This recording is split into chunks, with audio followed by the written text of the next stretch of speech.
Who's the Jack in Jack-o'-lantern? Which is which between a warlock and a witch? What's the were in werewolf? Find out now in this haunted Halloween edition of Words Unravelled.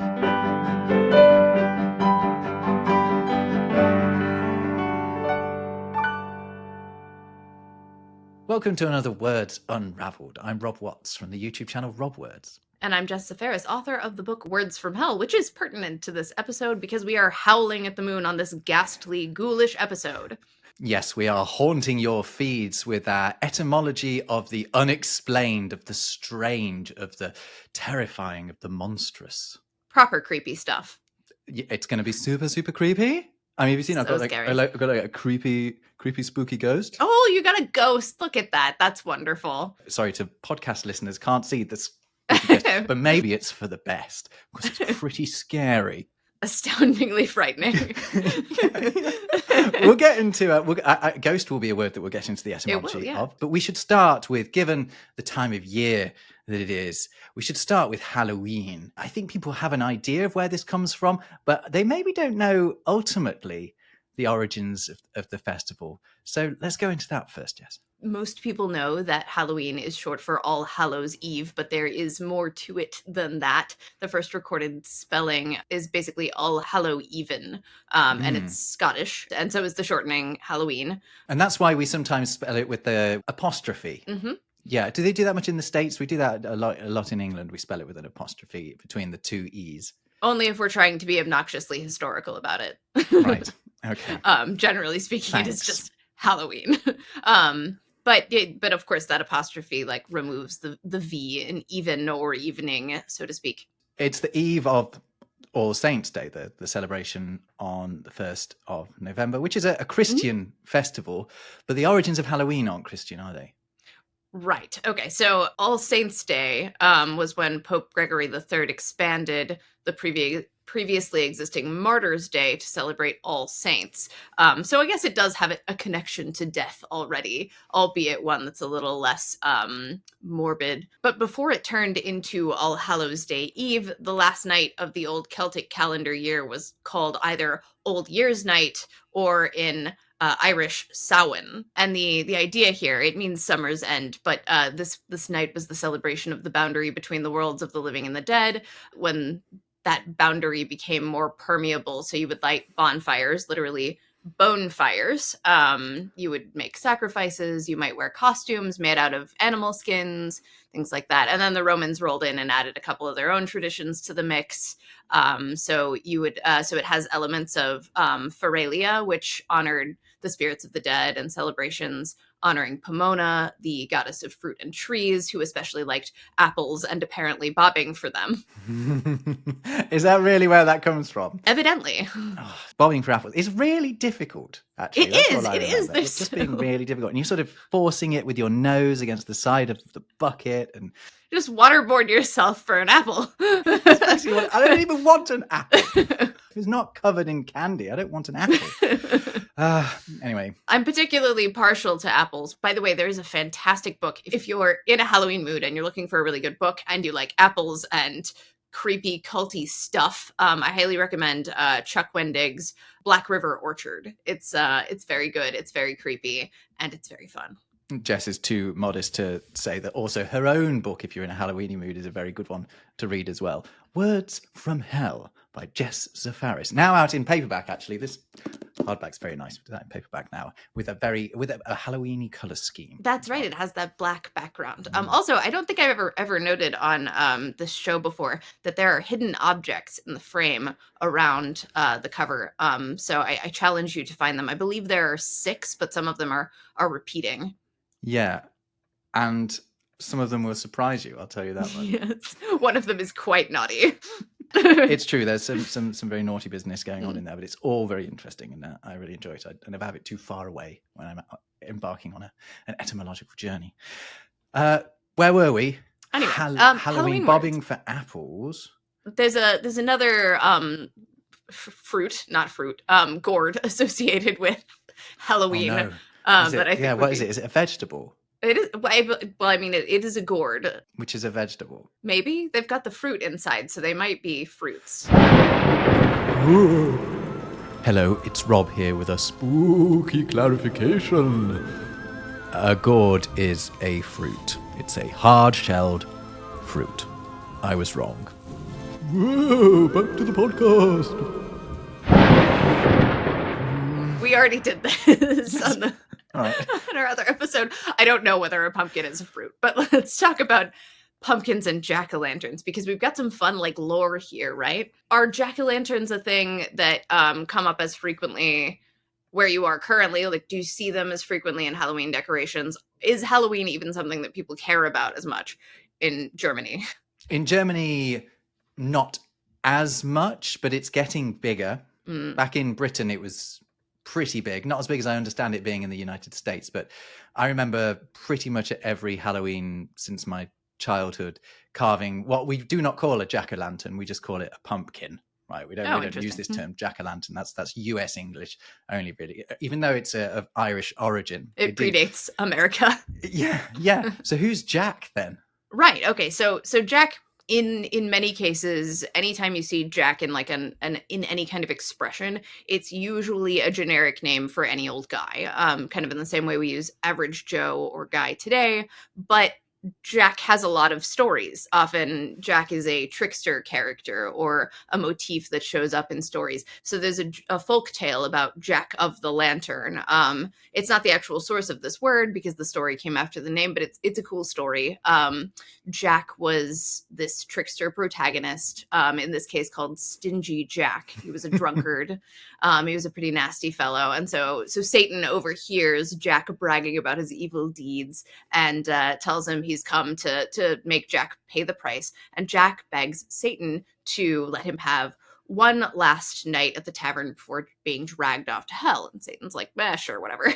So after a night of heavy drinking, Jack suggests that Satan transform himself into a coin so he can pay off the tab. And Satan does this because apparently he's very stupid.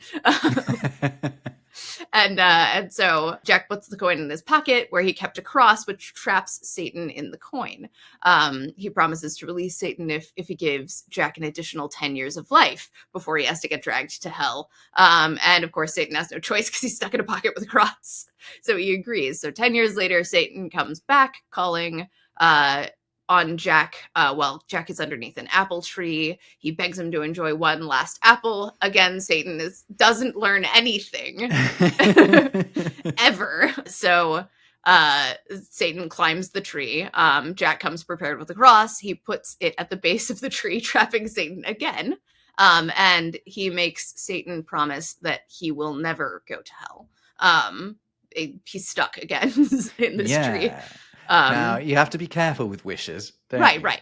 Eventually, when he does die, his soul isn't pure enough to make it into heaven, so he gets sent back down to earth for all eternity. Satan comes to mock poor Jack, who's alone on a dark night and has no light to find his way, and Satan tosses him a burning coal, which he puts inside a carved turnip to make a lantern.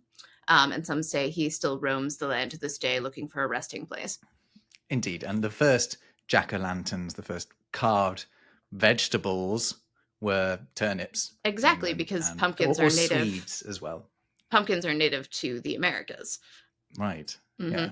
But I mean, you would just carve such a sad figure yourself if you were to be seen carrying a turnip with a turnip jack-o'-lanterns look scarier to me, honestly. Oh yeah. Perhaps.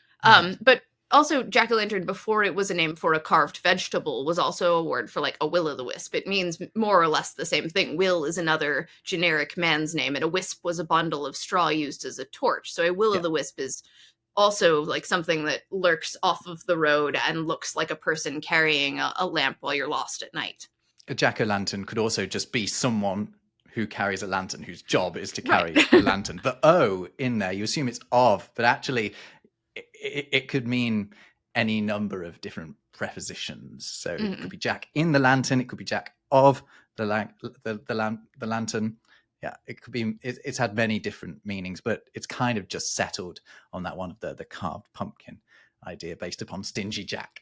Right, because we also don't need people, standing on the road ahead of a town to make sure that people can find their way anymore. So Halloween is a festival to celebrate the evening before another festival. But did you know that there has also been a festival to celebrate the eve of Halloween. What's that? It was something of a moral panic, actually, in the United States in the 50s and 60s. Briefly, there was a fashion for something called Mischief Night. Oh, yeah. I have heard of this. Yeah, and it was essentially people going out and creating absolute chaos on the night before Halloween, so on October the 30th. And the moral panic surrounded the idea that somehow Halloween was being defiled by this bad behavior, as if Halloween itself wasn't in any way associated with malpractice. Right. We had those in the UK as well. That was very much an American thing, but there was a Mischief Night in Britain as well. But that was on November the 4th, which is the day before our bonfire night, the night where we mark the failed attempts to blow up the Houses of Parliament by Guy Fawkes and his crew. We should talk about that on another episode, by the way, how the word guy is basically in every instance is from Guy Fawkes. Yeah, it's amazing, isn't it? Yeah, the guy you would put on a bonfire, a bone fire. Yeah, it all comes from Guy Fawkes. And what you would do on the Mischief Night before bonfire night, by the way, which is another name for it, is basically you would steal your neighbor's belongings and put them on the fire. Great. For the next day. That sounds healthy. Yeah, that one goes back a bit further than the American Mischief Night. But actually, if you look back through history, there have been various Mischief Nights. And yeah, none of them end well. I think the spirit of it is a bit more wholesome now. More like children showing up at your door dressed as monsters to, scare you, so to speak. Have you ever been tricked? I don't know that I have. Most of my Halloween celebrations have been fairly wholesome, witchy themed and costume oriented with lots of food and sugar. Delicious and delightful and hyperactive rendering. Witchy, you say. Were you always a witch? Not always. I've been any number of things. I was sushi one time. What do you mean sushi? I was dressed up as a sushi roll. How's that scary? It's not necessarily supposed to be scary. You can be quite a high salmonella or E. coli. I can talk. I once went as a duvet because my mum wouldn't let me cut holes in the sheet. So okay, well, I guess I'm just a duvet then. That's wonderful. Yeah. What is your favorite costume you've ever been? I once went as, this is when I was at university, I went as Towel Man because I didn't have any money left after the early weeks of the university term. I didn't have any money left to buy a costume, but I did have a lot of different towels. So I sort of made myself a kind of towely tunic. I did cut some eye holes in a tea towel and made a kind of hero's mask. I had a beach towel as a cape, and I was Towel Man for a night, moving around incognito, ensuring everyone was dry at all times. You took the advice of the Hitchhiker's Guide to the Galaxy very literally, and therefore you're ready to explore the universe because you always have to have your towel, right? Indeed. Very nice. Indeed.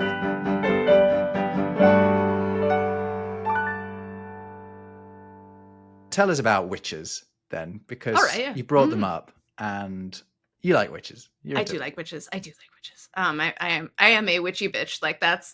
That's very accurate for my aesthetic. I definitely wouldn't have called you that. But go ahead.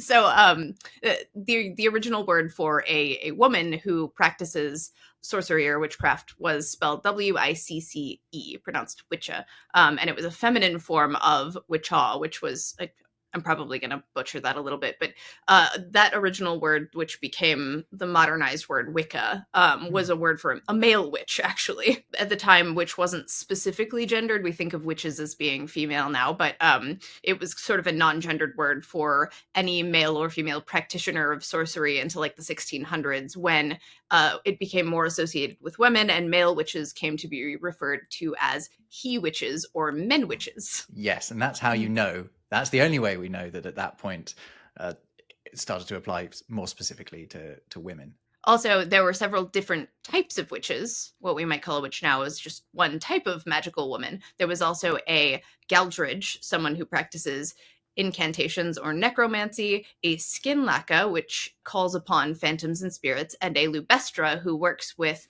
drugs, potions, poisons, and charms. So different kinds of witchiness. All manner of witchcraft.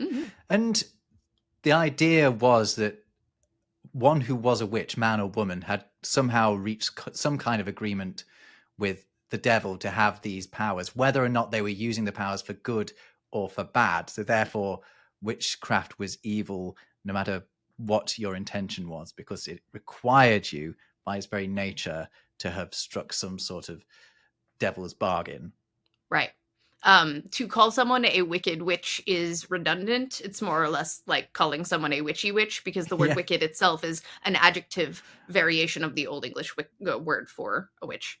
Yeah, and we alluded to it already, but the modern pagan belief system of Wicca is directly from that Old English word meaning witch.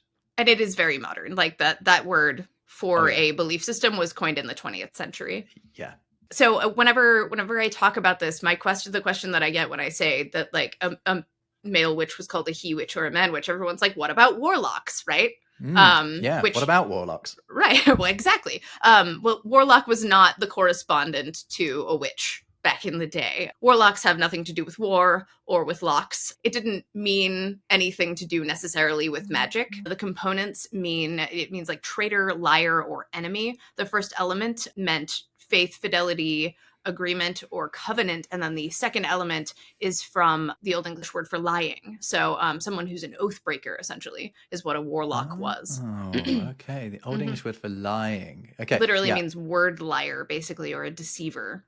I guess our word lie probably comes from that same word, right? Because I'm thinking about other Germanic words for lie, which are along the lines of sort of luga or something. Yeah, exactly like that. Yeah. We got from oathbreaker to warlocks as like magical people, because warloga was used to describe the devil when Christianity started blending with previous ideas around like witchcraft. I also read that someone who was using magical powers for good, or had sort of supernatural abilities that were positive and not associated with witchcraft, was just known as being wise. There's this interesting, I don't want to say conflation or confusion, but association between knowledge and magic, as if they're kind of the same thing. You know, they're not so far apart from one another to know an awful lot. Which, I mean, I could kind of get on board with that idea. It's bizarre to think that some people possess more knowledge, more intelligence than others, right? And if that can vary, then maybe supernatural powers can vary as well. Well, I mean, think about it. Science looks a lot like magic until you know the functions behind it. And there's my favorite Terry Pratchett quote is it doesn't stop being magic just because you know how it works. So you get to experience the same kind of wonder if you look at science as if it has the same capacity as magic. So I see the logic. While we're talking about magic and witchcraft, because whenever I think of witches, I think of one film, and that's Hocus Pocus. And I've been looking at where the term Hocus Pocus comes from. It's so silly. Yeah, well, yes, it is. It's many varieties of silly, although it doesn't begin with magic as such. It begins with jugglers. In fact, a Hocus Pocus was a way to refer to a juggler, but that was because it was a sort of incantation or chant that they would say as they delivered a performance, as they performed some sort of trick. And as it looks, it is a kind of mock Latin. Yeah, it's silly pseudo-Latin. Mm-hmm. Yeah, although the Hocus Pocus itself is a sort of mockery of the mock Latin itself. It's a shortening of it. I found loads of quotes about this, Jess, that said different mock Latin terms were the origin of Hocus Pocus. Can I read you one or two of them? Yeah, please. So there's a quote from 1655, right, from a publication called Candle in Dark, and it says, "I will speak of one man that went about in King James's time, who called himself the King's Majesty's most excellent Hocus Pocus, and so was called because that at the playing of every trick he used to say, Hocus Pocus tontus talontus vade celeretia jubio, a dark composure of words to blind the eyes of the beholder to make his trick pass the more currently without discovery." I think currently in that sense means the more sort of aware at that moment. But then there's another quote that's only 40 years older, thereabouts, 1694-ish. It says, "In all probability, those common juggling words of Hocus Pocus are nothing else but a corruption of hoc est corpus, by way of ridiculous imitation of the priests of the Church of Rome in their trick of transubstantiation. That is throwing some serious shade at the Roman Catholics. And hoc est corpus means this is my body, or hoc est corpus meum means this is my body. So that's actual Latin. I hadn't actually picked up on that. And then I saw another one that said that it came from hax pax max deus adimax, which is, as far as I can tell, gibberish. That makes sense. But it's likely that the word hoax actually comes from Hocus Pocus. Isn't that cool? Yeah, oh my god, really I love that. We should do like hoaxes sometime, because there's some funny stories around like the hoaxes that made it confusing to determine exactly where like cocktail as a word comes from. A couple other things, very like H.L. Mencken stuff. I have some information on some lexicographical hoaxes that we could go into right now, because they're known as ghost words. Are you aware of these? Yes, I just made a video about these recently. Okay. Well, we can work on this one together then. But ghost words are words that make it into the dictionary despite having never existed as words. And that can be for various reasons. It can be a mistake by the lexicographer, or in the case of one, a deliberate insertion to, so you know how map makers will sometimes put a place in to so just to kind of protect them from people copying them, so they'll be able to know if someone's copied their map because it will have this made up place. Well, dictionary makers have been known to do something sort of similar in the past to make sure that if anyone's copying their sort of word hoard, then they'll know about it, because this word that doesn't really exist will be in there. But there's a really good tale of one from the 2005 second edition of the New Oxford American Dictionary. Now, word got out that in that dictionary, in the E section, there was a word that did not really exist, but they waited to tell anyone what that word actually was.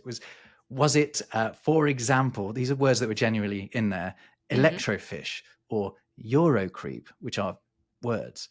Anyway, it transpired that eventually that it was a word that was described as a willful avoidance of one's official responsibilities, which is precisely what the lexicographer was guilty of.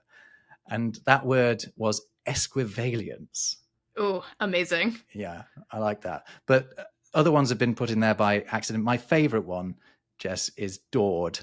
Oh, of course. So yeah, my understanding, like one of the distinctions that people sometimes make, yes, all ghost words, but sometimes people will distinguish ghost words as being unintentional additions to the dictionary versus Mountweasels, named after the fictional Virginia Mountweasel, as a fictitious entry that was intentionally put in place for those like copyright reasons or for other reasons. There's another example where the U.S. Army surveyed soldiers about their preferred foods, and to make sure that people were paying attention or like to figure out whether the data was good, they included dishes called Funnistrata, braised trake, and buttered ermel, which are not foods at all. And people selected them as preferred over foods like lima beans and eggplant. That's funny. Well, just because it sounds exotic. Although I'll do that on some menus. You know, if I'm in some fusion like, restaurant. Sounds cool. Well, that sounds. I don't know what that is. I mean, I'll have some of that. Funnistrata is now the name of a couple of restaurants that's like based on that too, which is fun. Anyway, good. We were talking about dord, which is an accidental ghost word. And what does dord mean? Well, I mean, it was listed. So this is D-O-R-D, and it was listed as density in physics or chemistry. But no trace of this word could be found anywhere until it became apparent that the lexicographer had. Well, actually, it was the typesetter. So the people that had composed the dictionary got it right, but the person who actually got around to printing it had got it wrong, and they had neglected to put the spaces either side of the word or in the middle of it. So it should be capital D or lowercase d. Density in chemistry or physics. So the way I heard this happening, or the way I've dug into this a little bit, so this is the Merriam-Webster dictionary, the predecessor to it. This was GNC Merriam Company, and their chemistry editor was Austin M. Patterson. He prepares this little slip, like when you want to add something to the dictionary, the process is you put it on a little slip and you give it to the typesetters. Apparently the slip was lost and then retyped. And you would monospace the first letter, the head word in the definition. So D or lowercase d, like capital D or lowercase d, contains density might look like dord rather than D or D. It took like a decade or so to actually remove it. Yeah, I would say it was 5 years before they spotted it or something like that. But it continued in some print runs for like another like 5 years after that too. That's great. Adored. I'm kind of disappointed, to be honest. I want to be adored.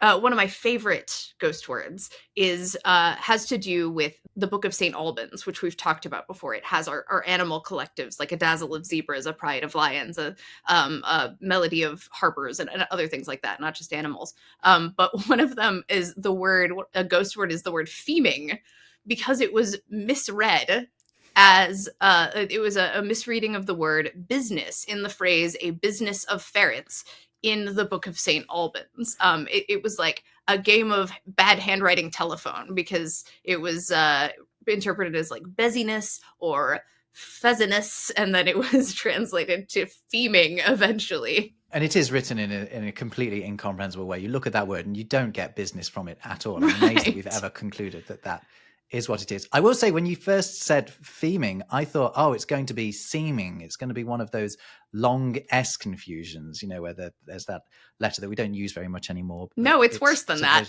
Yeah.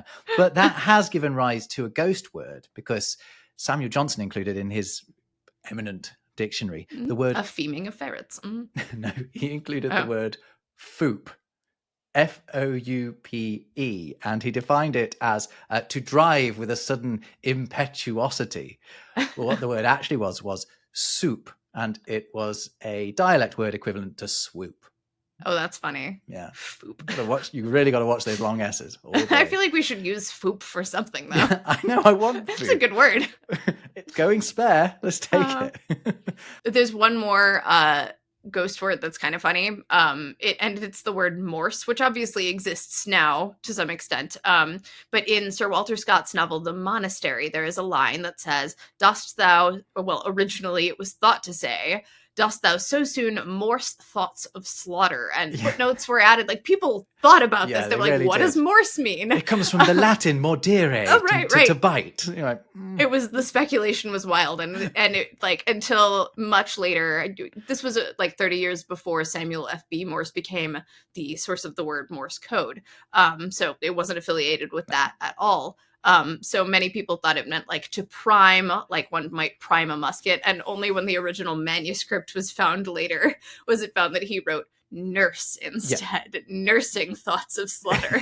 Which makes so much more sense. If they'd just gone back and checked sooner, I mean, it's ridiculous. Oh, and we'll do one more ghost word just because it is relevant to today's subject, and that is phantomnation, which was considered a word meaning an apparition, sort of a cross between a phantom and an apparition. So I don't remember the precise wording of what it was defined as, but basically an apparition. But they realized that actually it was taken from Alexander Pope's translation of Homer, in which he wrote all the phantom nations of the dead. But he put a space between phantom and nation.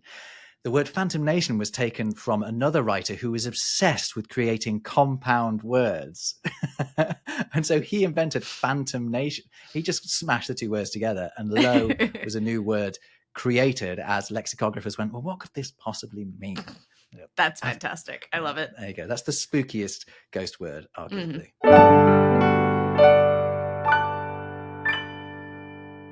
Speaking of phantom, while we're on that, I suppose we could transition into actual ghosts. And, yeah. By actual ghosts, I mean, to whatever extent ghosts are actual. As they are. This one came up while I was just doing some research about the printing press, actually, the word ghost itself. But I'll let you go more into the history of the word itself, but do you know why there's an H in there? I actually do, but I would like to hear it from you. Well, do you know who's credited with inventing it, with putting the H in there? Who's that? William Caxton, the person responsible for the very first printed book in the English language and responsible for setting up the first printing press in the UK in Westminster. And he had spent a lot of his life in Belgium, particularly in Bruges, learning from the printers there. And in Dutch, the word ghost, not now, actually they say spook now, but the word ghost in Dutch back then, or in Flemish specifically, had an H in it. So he took that H and put it in. But if you look for citations of the word ghost from before the early 15th century, you do not find an H in it. Mm-hmm. The same thing happened with the words aghast and ghastly, which share a root with ghost, but both of them are from an Old English word that means to frighten and does not contain an H. Yeah, the word ghost is just like proper old Germanic. Far back as you can go, you find something along those words, along the lines of gast, geist, ghost, poltergeist. There we go. That's a nod to the German word. Actually, that's got quite an interesting origin as well. Not interesting origin, but the word poltergeist rises to prominence with Martin Luther, the father of Protestantism, because in a document where he's listing the many evils of Catholicism, at number 5, he just puts the word poltergeists, noisy ghosts, as it means in German. And he's using it as a reference to literally ghosts. He does mean literally ghosts, but he feels that in the Catholic Church, they've broken the rule of Christianity that the only way you are supposed to be able to communicate with the dead is via angels sent by God. But Catholicism has invented all of these various extra cheats ways to get in touch with ghosts, or they've taught a doctrine whereby someone who you love will come back and haunt you if you don't say enough mass for them. So he sees this as one of the many corruptions of Catholicism, poltergeists.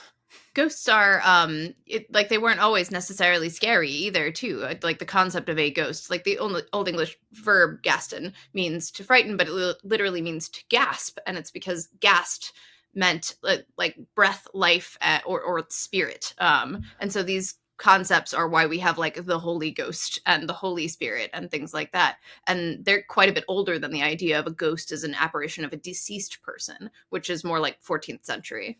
Yeah, I read some Old English and I remember it had the phrase gastageworthat, which meant the Holy Ghost. It meant God. Right. And the same thing happened with the word spirit. The Latin spiritus, meaning breath, or more specifically like breath of a god, was translated into English as ghost. And now both are used as words for dead apparitions that you can see through for the most part. That's wonderful. It's interesting how you see words follow the same root. Mm-hmm. Absolutely. Completely independently of one another. Another type of specter, you might say, or a type of thing from beyond the grave, which I think has a cool origin, is a ghoul, right? Yeah, ghoul's a good one. Mm-hmm. Ghoul's a really good one, because I don't think people will expect where the word ghoul comes from. It's an Arabic word. Yeah. It's from the Arabic word ghala, meaning to seize. The Arabic ghoul means a male ghoul, while a female ghoul is a hula. Yep. It's quite specifically like a body-snatching ghost, right? The ghoul in Arabic. And that's why it's related to this word meaning to seize, because it's the idea of seizing the bodies of the living. Spooky. Mm-hmm.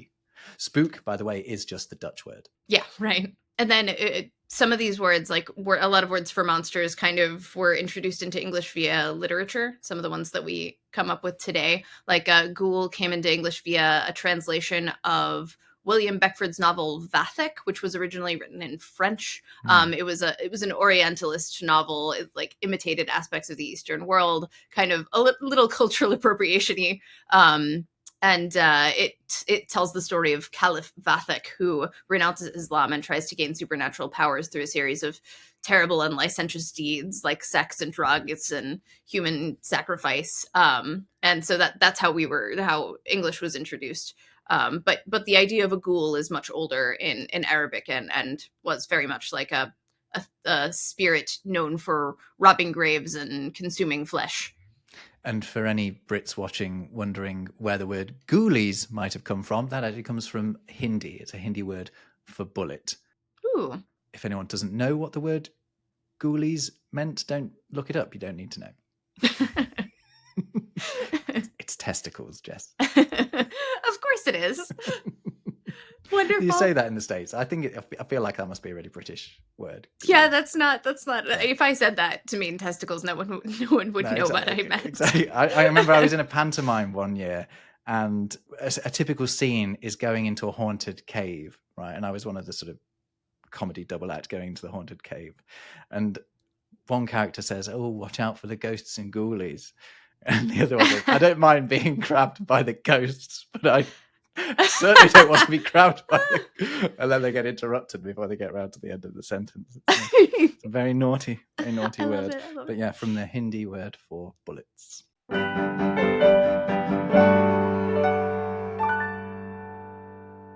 So another type of spirit that, and I love the origin of this word, is nightmare. Do you know the origin of nightmare? Yeah, I do, actually. But you go there because I'm going to talk about some other language versions of that word.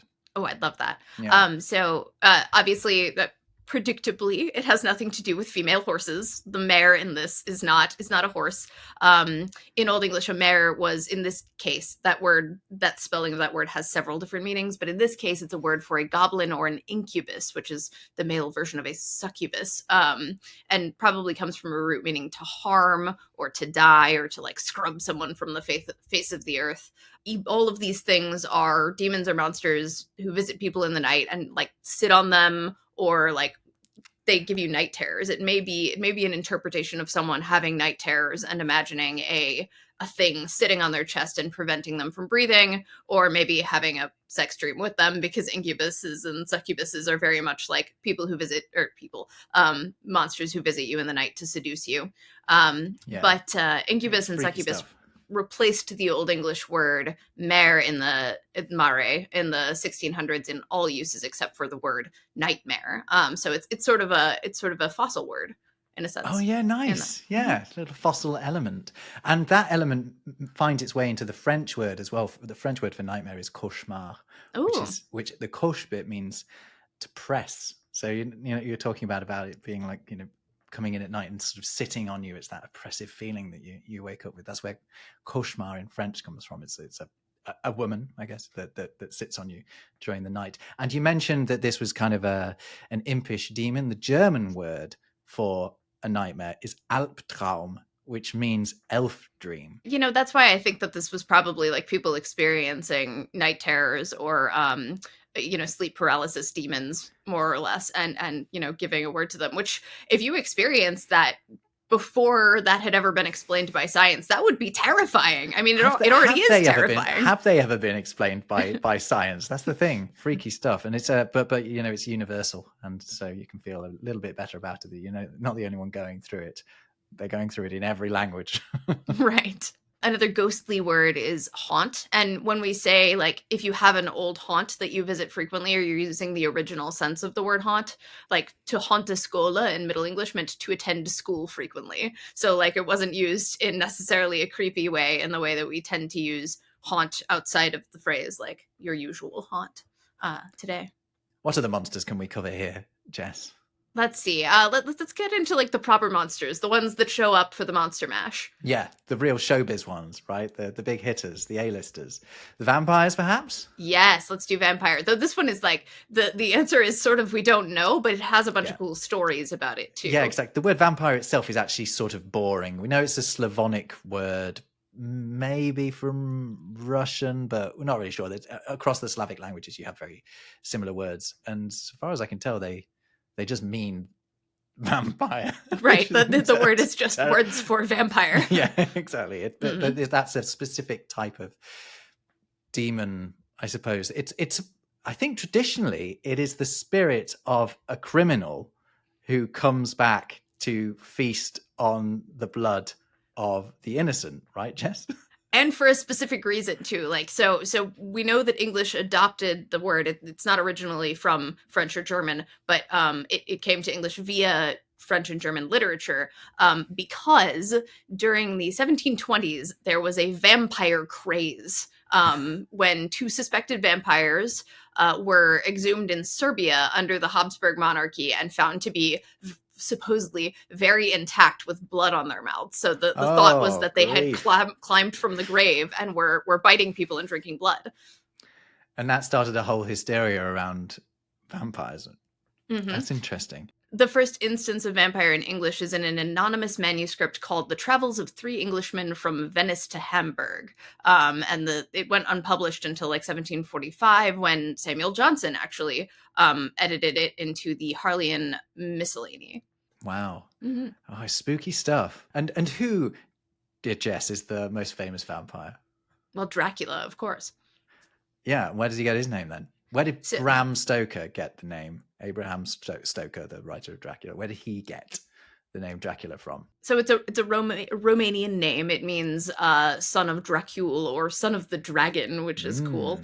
Of course, Bram Stoker popularized it in English as a name for a vampire, and he drew the name of his title character from Prince Vlad II of Wallachia, also known as Vlad the Impaler or Vlad Dracula, who was a real person, and probably kind of a scary dude. Yeah, and he did call himself Dracula, so far as we know. I mean, his dad was also Vlad Dracul. Well, no, Vlad the Impaler was Vlad Dracula, son of Vlad Dracul.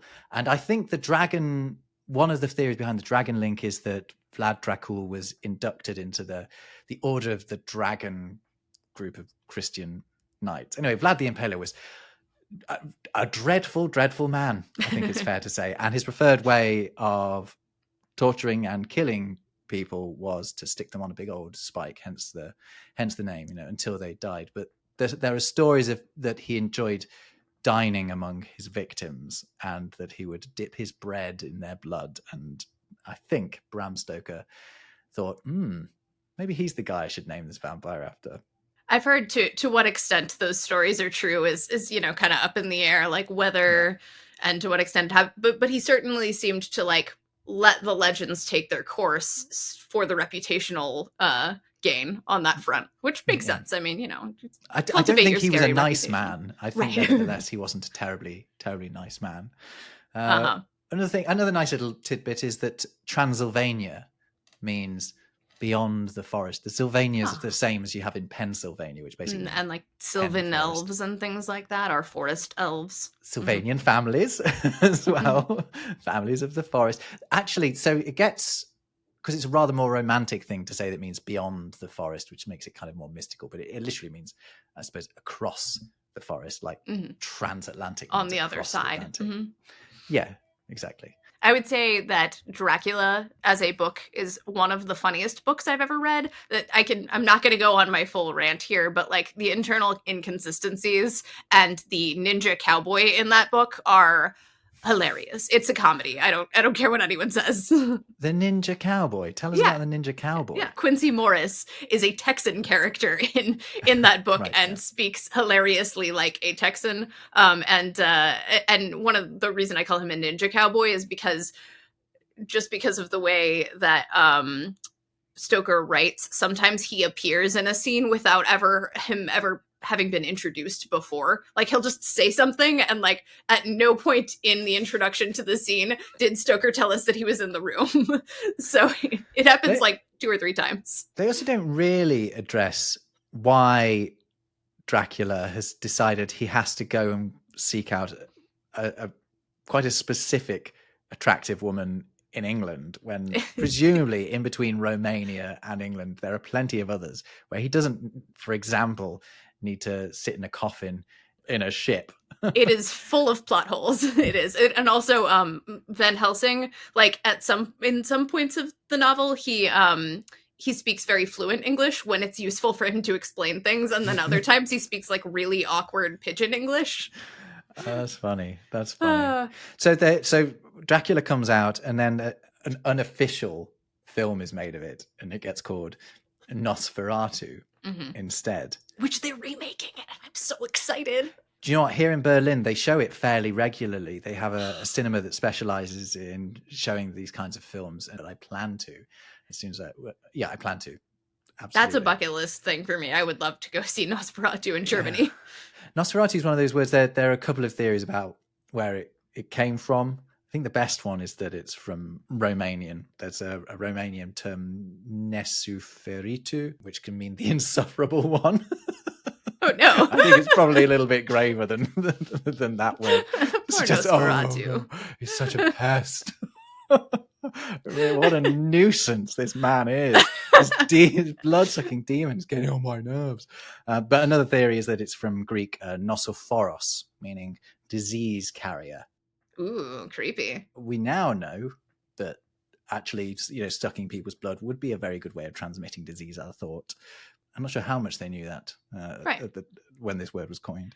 I mean, the thing about monsters is they're always reflections of like societal fears. So whether like it varies on the depending on the time period, but like a vampire can be concerns over like religious immorality, and like because it involves like an exchange of bodily fluids, it can be like fear over like sex, it can be fear over disease, any number of things. It can also, in many cases in the past, including in Bram Stoker's work, it can be about anti-Semitism. So like all kinds of stuff going on there. They are sort of products of their time, aren't they? And I think a surprising thing about the word werewolf is just how old that term is. Right. What does were and werewolf mean? Well, the leading theory, and the one that you see everywhere, is that it's from an Old English word for man, and there are other Germanic words along those lines that mean man. So it means man-wolf is the most likely explanation for it. Although there are some inconsistencies in like the way it's spelt that some lexicographers are like, I'm not so sure that quite works. I mean, why is there that extra E? It would make sense though, wouldn't it? I mean, it fits perfectly. It's exactly what the thing is. But I did find an alternative explanation if you're in the market for one. I am. I found one from 1425, and it says, there beeth some wolves that eaten children and men, and they be called, or they be cleffed, it says, but I think it means called in this sense, werewolves, for men should beware of them. This sounds, I don't like it either. This sounds too silly. Yeah, it does, doesn't it? Yeah, that's exactly this. That's like a modern internet explanation. Of where, I like the man-wolf explanation, and I'm sticking with that unless somebody else really shows me that it means beware. That's where the smart money is. Like where and wary are also like they're old words too, and the spelling is quite a bit different. So I think that's suspect. Yeah, I completely agree. My favorite little thing here, though, is if it does indeed mean like man-wolf, it doesn't mean werewolf, then that implies the existence of female werewolves, and the Old English word for a woman was weef, or wife, the predecessor to wife. So a female werewolf would be a weef-wolf. A weef-wolf? A weef-wolf.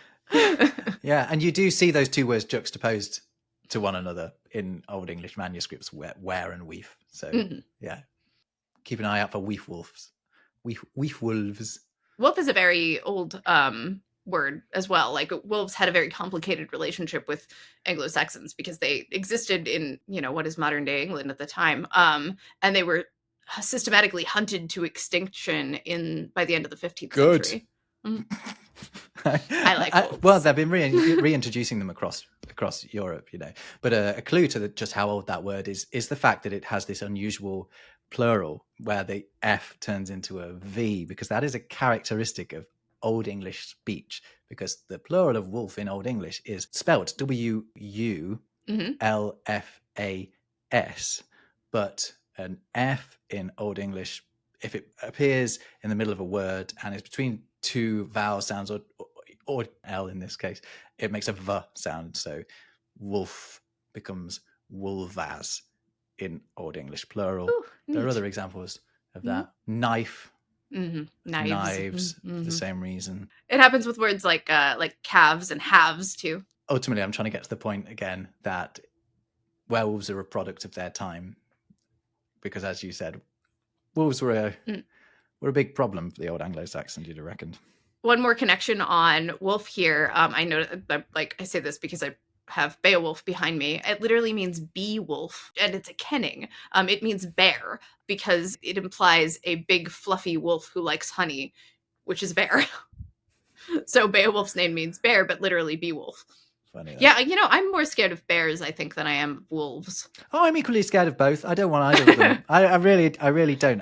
A single wolf, maybe I could give it a good old smack in the face, but they're so very rarely on their own. That's a problem with wolves. I don't know if I've mentioned this before, but my my bridal shower, or whatever you might call it, bridal party, bachelorette party. There we go. My bachelor, as we call it. There we go. Exactly. But it was at a wolf sanctuary. Oh, that's magnificent. And there's like a photo of a wolf just like hanging out by my head.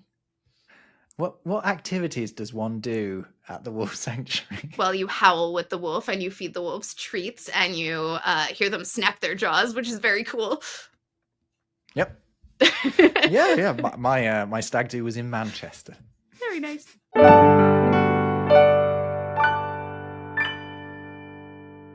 Monster. We haven't talked about the word monster itself. Yes, let's talk about monster. A monster wasn't like a corporeal thing always. It kind of was, but the word meant like divine omen or a sign, and sometimes that sign was a big diseased animal that scared the crap out of people. Yeah, and by the time it gets from the Latin, it comes from the Latin word meaning to warn, right, ultimately. But by the time it passes from French into English, it kind of means a sort of disfigured person.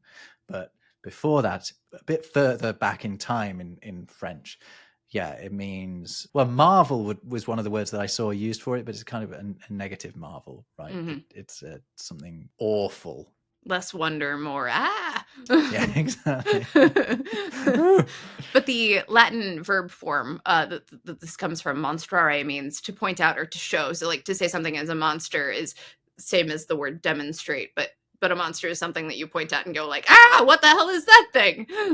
Okay, so that's the same as the French word montrer, which means to show. Now, right? Yeah, okay. It seemed like it should be linked to that, but I hadn't managed to get to it. Somebody asked me one time on my TikTok channel, why is there a demon in Demonstrate? And I got so excited because I got to say there's not a demon in Demonstrate, but there is a monster in it. Very good. Very good. Very good. Well, Jess, I fear the witching hour is close at hand. Yes, we're running out of time, but we promise to frighten you again in the future with more spooky and monstrous words. So we hope you'll tune in next time and drop us a line with some of your favorite spooky stories. I love scary stories and I write them, so I would love to hear your most frightening tales. You can put those in the comments or email us at wordsunravelledpod@gmail.com. Until next time, have sweet nightmares. Ooh.